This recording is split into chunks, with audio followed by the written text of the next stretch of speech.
Mike was out with some of the protesters last week. He talked about it in the show last week, and he wrote in the Daily Beast, the wildly peaceful, human, almost boring, ultimately great New York City protests for Eric Garner. Mike wrote, the crowd was as diverse as you'll find. Old, young, white, black, Hispanic, Asian, loud, proud, peaceful, and oddly inviting.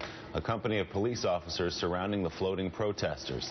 They were both in front of and behind the parade of people, making sure the marchers were safe from traffic, blocking off intersections as the peaceful legions proceeded toward Lincoln Center, posing no threat to anyone as they gave voice to municipal outrage that would soon swell well beyond the borders of New York's boroughs. Ironically, the cops moving in the same wave were just as inclusive as the protesters.